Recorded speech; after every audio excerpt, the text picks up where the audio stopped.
শেষ কবে আপনি একা বসে নিজের জীবনের কথা ভেবেছিলেন? কোনো স্ক্রল না করে, কোনো ভিডিও না দেখে শুধু নীরবে নিজের চিন্তায় ডুবে গিয়েছিলেন? আজকাল আমরা ভেবে দেখা শব্দটাই ভুলে গেছি। আমরা যেন অন্য কারো চিন্তার কপি পেস্ট সংস্করণ হয়ে যাচ্ছি।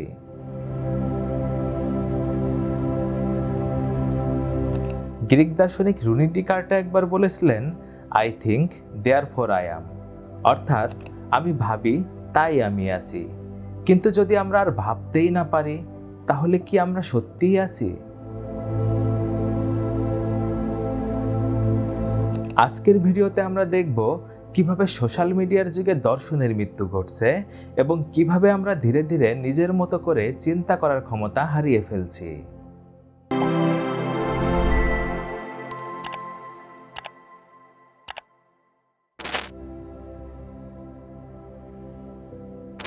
প্রাচীন দার্শনিকরা বিশ্বাস করতেন চিন্তাই মানুষকে প্রকৃত মানুষ বানায়। প্লেটো বলেছিলেন, জ্ঞান শুরু হয় বিস্ময় থেকে, অর্থাৎ আমরা যখন প্রশ্ন করি কেন, তখনই সত্যিকারের জ্ঞান জন্ম নেয়।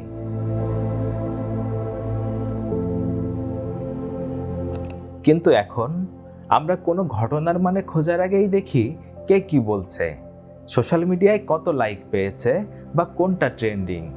চিন্তার জায়গাটা দখল করে নিয়েছে সোশ্যাল মিডিয়ার অ্যালগোরিদম। আজ দর্শনের জায়গা নিয়েছে রিলস, মিমস আর ট্রেন্ডিং ভিডিও। তাই এখন আমরা আর ভাবতে পারি না, আমরা শুধু রিয়্যাক্ট করি।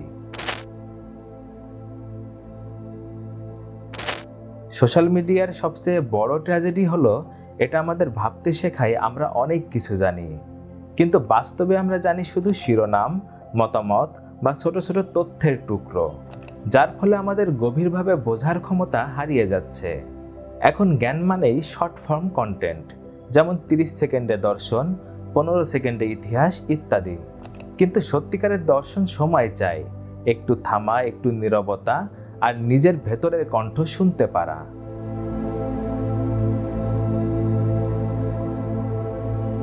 আপনি কি খেয়াল করেছেন এখন আমরা নিজেদের প্রশ্নই করি না, আমরা শুধু দেখি অন্যরা কি ভাবছে। আমাদের চিন্তাগুলো যেন সোশ্যাল মিডিয়ার অ্যালগোরিদমে প্রোগ্রাম করার মতোই হয়ে গেছে।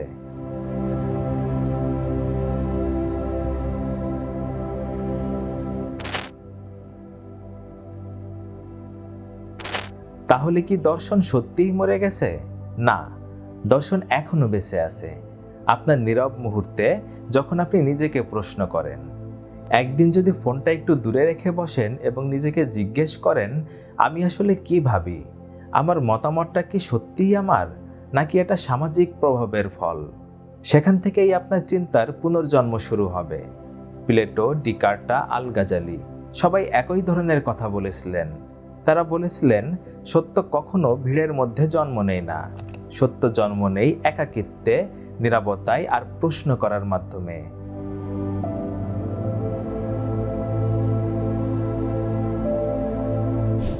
সোশ্যাল মিডিয়া আপনাকে তথ্য দেয় কিন্তু জ্ঞান দেয় না। জ্ঞান আসে তখনই যখন আপনি চিন্তা করেন এবং নিজেকে প্রশ্ন করেন। মনে রাখবেন, দর্শনের মৃত্যু মানে মানুষের আত্মার মৃত্যু। তাই একদিনের জন্য হলেও ফোনটা বন্ধ করুন, চুপচাপ বসুন, নিজের ভেতরের কণ্ঠটা শুনুন।